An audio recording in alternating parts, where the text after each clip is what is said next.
Welcome to the Deep Dive. We all want to get to the heart of things right, to understand a topic deeply without wading through a sea of information. And that's exactly what we're doing here. Today we're focusing on something pretty essential, something that touches basically everything we do, from huge projects at work to learning a new skill, even things like improving your English. Today it's all about productivity. You got it. And you know what's really interesting is, and we see this all the time in the material we looked at, it's not just about working harder or longer. No. It's about understanding how you can be strategic with your time, with your energy, and with all the resources that you have. How to reach your goals more effectively by working smarter. We've got some really insightful pieces here that really break it all down. I think that's a great point.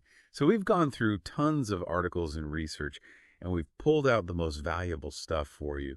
We're going to be talking about those obstacles, those common obstacles that get in the way of our best intentions, right?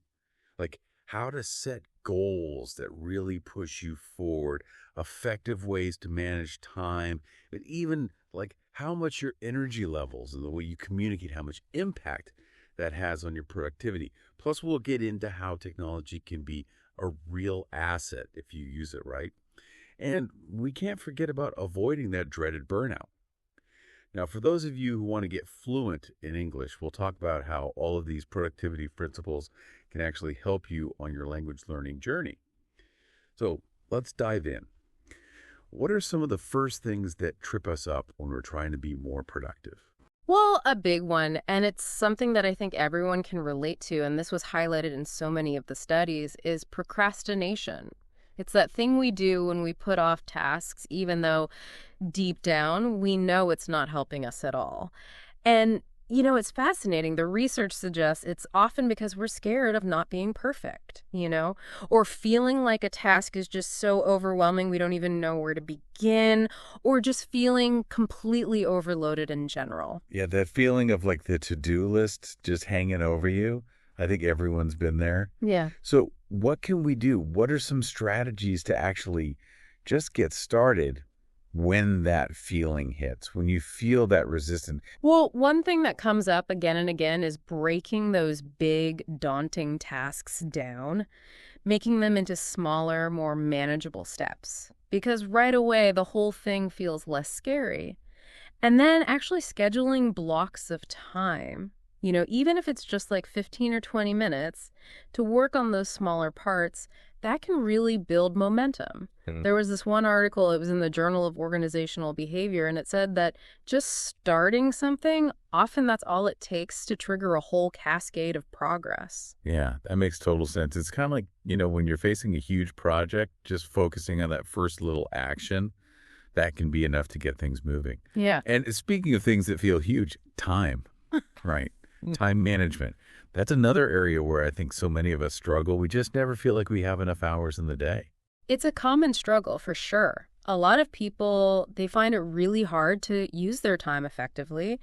And, several of the articles that we looked at said this is because of all the distractions that we deal with every single day. Emails, social media notifications popping up all the time, and just all these different things that just pull our attention in different directions. The key, according to research, is becoming aware of where your time is actually going. So how can you do that? Like, what are some actual steps you can take, Yeah. Based on what we found, to take back control of your time? So there are a few key strategies that came up over and over. One of the most basic ones is just creating a daily to-do list or, using a planner. That way you can actually see visually everything you have to do. And then going through and prioritizing, figuring out what absolutely needs to get done, what deadlines are the most important. And remember, we talked about procrastination. Well, techniques like the Pomodoro technique, where you really focus hard for about 25 minutes and then take short breaks, that can make a huge difference. It can help with concentration. It can stop you from feeling so pressured all the time. In fact, one study showed that people who use these time boxing techniques, they actually felt less overwhelmed. Yeah, the Pomodoro technique, I love that. That whole cycle of focused work, and then just a quick little break for your brain. It seems almost too easy, but those little pauses really do help, to reset and stay focused when you're working on something for a long time. Now, you mentioned distractions before, those things, digital or real world, that pull us away from what we're trying to do. What are some ways to minimize those distractions? What strategies can we build? The sources we looked at, they emphasized having a dedicated workspace, a place where you can minimize interruptions. So that might mean finding a quiet spot, cleaning off your desk, and just letting people around you know that you need some time to focus. And then when it comes to the digital stuff, turning off notifications on your phone and your computer, the ones that aren't absolutely necessary, that's really important. But it's not always external stuff, right? Sometimes our own thoughts can distract us. And so doing mindfulness exercises, even something as simple as taking a couple deep breaths to bring your attention back to what you're doing, that can be surprisingly effective. And there's a lot of research that backs that up. Research on how to regulate your attention. Yeah, so it sounds like you're creating an environment, both externally and internally, to help you focus. That's key. Okay, so we've talked about some of the challenges, the things that get in our way. But what about setting ourselves up for success in the first place? By setting clear goals that actually work. And that's where the SMART goal framework comes in. I mean, every single one of the things we looked at highlighted how valuable this is. Instead of just having these vague ideas, like, I want to learn English better, you got to be specific. You got to make your goals SMART. Specific, measurable, achievable, relevant, and time-bound. And what's cool is that this structured approach, it gives you an actual roadmap, a way to track your progress. Can you give us a concrete example? Like, how can someone use the SMART framework, especially if they're trying to improve their English? Sure. So let's take that vague goal, I want to improve my English. A SMART goal would be something like, I will practice speaking English for 30 minutes every single day for the next 3 months. So it's specific, right? It's conversation practice. It's measurable. 30 minutes. It's achievable. You can realistically commit to that every day. It's relevant. It directly helps you improve your English. And it's time-bound. You're doing it for 3 months. See how much clearer that is? It's way more actionable. Yeah, it makes a huge difference. It's like putting a specific destination in your GPS instead of just like generally heading north. Oh, yeah. Okay, so you've got these well-defined goals. You've made them SMART. Now what? How does that translate into being more productive in your daily life? Having clear goals, it gives you a sense of direction, right? That's essential. They help you prioritize things effectively. You can distinguish between tasks that actually get you closer to your goals and those that are just keeping you busy but not really contributing to anything. And when you know exactly what you're working towards, it becomes way easier to take those big goals and break them down into smaller, more manageable steps. Plus, reviewing your goals regularly, that keeps you motivated. It keeps you accountable. If you feel yourself drifting, going back to those goals, it can help you get back on track. Right. So it's not just something you do once and forget about. It's a process. You keep checking in and making adjustments as you go. Now, we mentioned the Pomodoro technique earlier as a way to deal with procrastination and manage time better.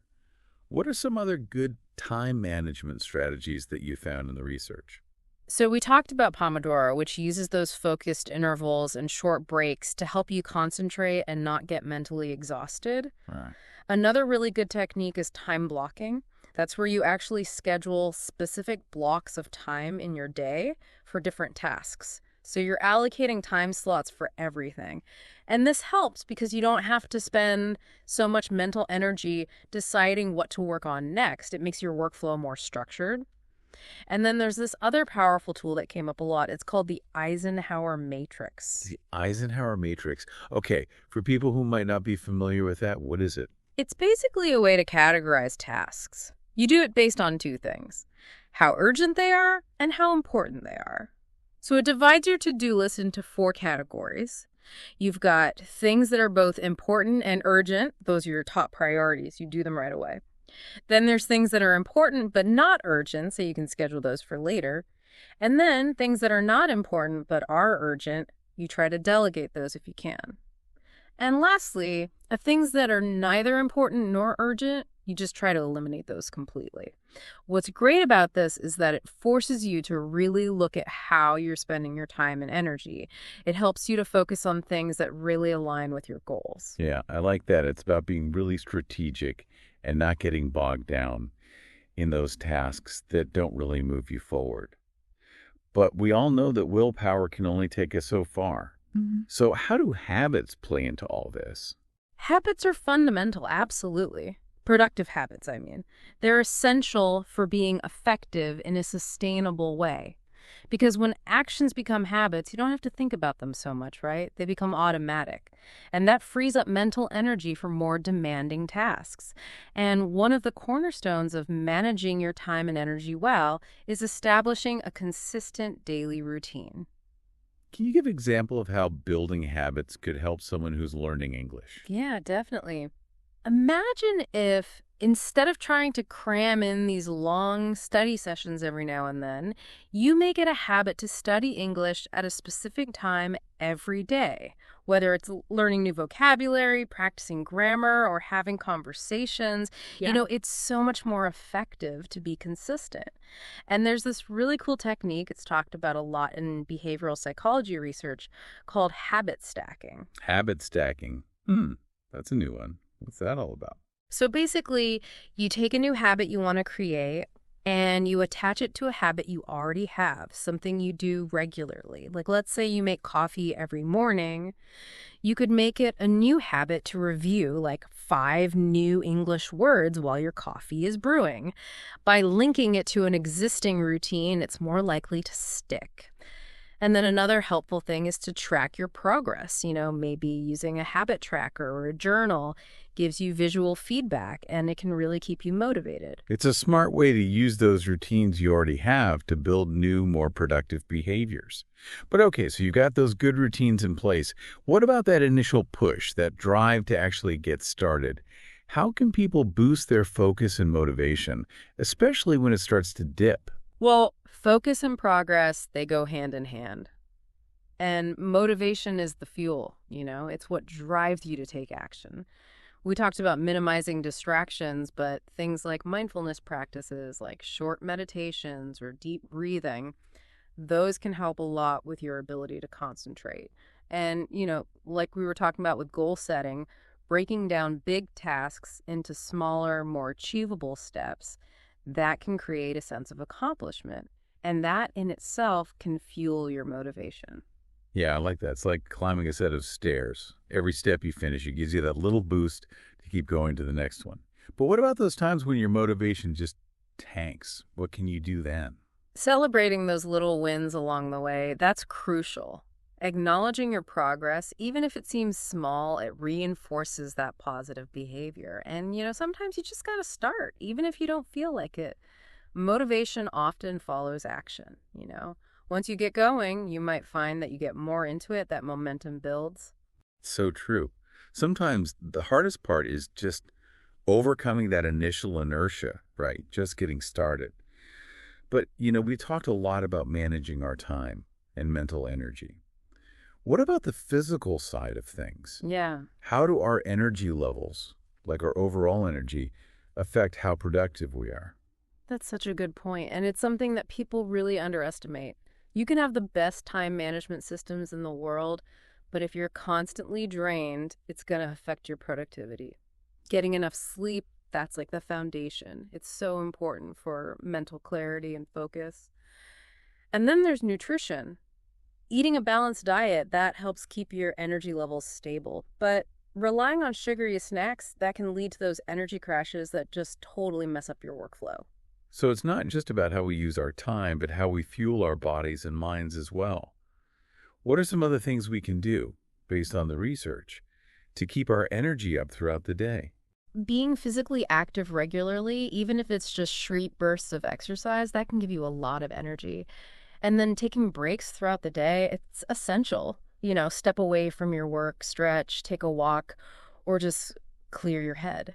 That can actually help you focus better when you come back, and it can prevent that mid-afternoon slump. And there's research on circadian rhythms that suggests that if you can, try to align your work schedule with your natural energy peaks. That can make a huge difference in your productivity. It's about working with your natural rhythms, not against them. Trying to push through exhaustion, that's never a good idea. Now let's talk a little bit about how we interact with other people. How does good communication contribute to being more productive? Clear and efficient communication, it saves so much time. And it helps prevent misunderstandings both at work and in your personal life. And for people who are learning English, having strong communication skills, it opens up so many doors. For collaboration, for learning, for accessing information. What's interesting is that when communication isn't clear, that's when you get wasted time, duplicated effort, and frustration. So, based on the stuff we've looked at, what are some specific things people can do to communicate better to boost their productivity? The most important thing is to use clear and concise language. Avoid jargon, and unnecessary complexity. Be direct and to the point. Like instead of sending a long, confusing email, just ask a clear question. You're much more likely to get the information you need quickly that way. In written communication, using bullet points and headings can make it easier for the other person to understand what you're saying. And finally, active listening. Really paying attention to what the other person is saying, that can prevent misunderstandings. You'll be less likely to need clarification later on. It's about being respectful of other people's time, and that ends up saving you time too. Now, I can't believe we haven't mentioned technology yet, right? It's everywhere. So how can we use it to our advantage? How can we use technology to be more productive without getting totally sucked into all the distractions? Yeah, technology can be a powerful tool, but you have to use it intentionally. Task management apps, those are great. They can help you organize your to-do lists, set deadlines, and see how you're doing. Calendar apps, those are essential for scheduling, for time blocking, for setting reminders.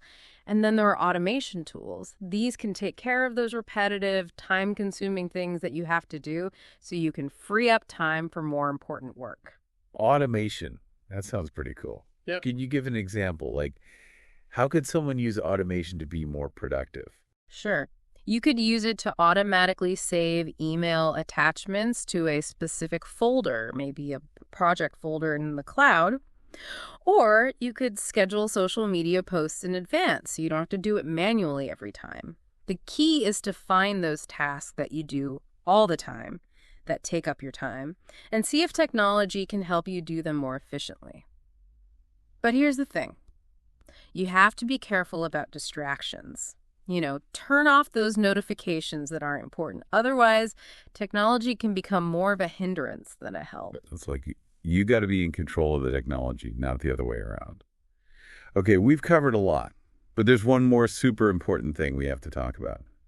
Sustainability. How do you avoid burnout? Hitting that wall where you're just completely exhausted. Burnout, it's a real problem, and it can really affect your productivity in the long run. It's basically a state of emotional, physical, and mental exhaustion that happens when you're stressed out for too long. So it's super important to have a good balance between your work life and your personal life. You need to make time for relaxation, for your hobbies, for connecting with friends and family, and you need to be realistic about what you can do. Don't take on too much, and learn to say no sometimes. That's key for protecting your energy. It's not about pushing yourself to the limit all the time. It's about finding a pace you can maintain. What are some other things people can do, based on what we've learned, to avoid burnout? Like we said before, those regular breaks throughout the day, those are important. They let your mind rest and recharge. And then prioritizing self-care, making sure you get enough sleep, eating healthy foods, exercising, and managing your stress. All that stuff forms the foundation for long-term well-being and productivity. Remember, pushing yourself to the point of burnout, that's counterproductive in the end. Great reminder. Productivity is not a sprint. It's a marathon. Now, for all of our listeners who are working on becoming fluent in English, how do all of these productivity principles apply to your journey? English fluency, it can really make a difference in your productivity, especially in today's world. You get access to so many resources, all those online learning platforms, the latest research, everything. It helps you network, build relationships with people from all over the world. And for English learners specifically, using these productivity strategies in your studies, it can really help you learn faster and more efficiently. Could you use some examples of how English learners can do that? Definitely. Setting those SMART goals, specific, measurable, achievable, relevant, and time-bound goals. For your language learning, like learning 10 new words a day or practicing speaking English for 20 minutes 3 times a week, that creates a sense of momentum. And as you get more fluent, you can even start to multitask, like listening to podcasts or audiobooks in English while you're commuting or exercising. In the end, becoming fluent in English, it's like having a valuable tool. It helps you access information, communicate effectively, and stay organized in a globalized world. And all of that contributes to greater productivity overall. So it's not just about learning English for the sake of learning English, but seeing how it can make you more productive in different areas of your life. That's a great connection. Yeah, exactly. And to sum it all up, the main message here is that productivity is a skill. It's something you can learn and get better at. It's about being strategic with your time and energy, building those good habits, and having a positive, focused mindset. We've gone over so much today, from SMART goals and time management techniques to the importance of energy levels, staying focused, communicating well, and avoiding burnout. And for those of you learning English, remember that mastering the language itself, that can really boost your productivity in a global setting. And as you start using these strategies, be patient with yourself. Be kind to yourself. Set realistic goals. Find a pace that you can sustain and give yourself credit for the progress you make. Productivity isn't about being perfect. It's about growing and improving over time. And on that note, I want you to think about this. What if you just consistently implemented one or two of these techniques? How much could your productivity increase in the next few weeks, the next few months? What's a small action you can take today that could lead to big results over time? That's a great question. I think we all need to reflect on that. And with that, here's to working smarter, reaching your goals, and making the most of the time you have. Thanks for joining us on this deep dive.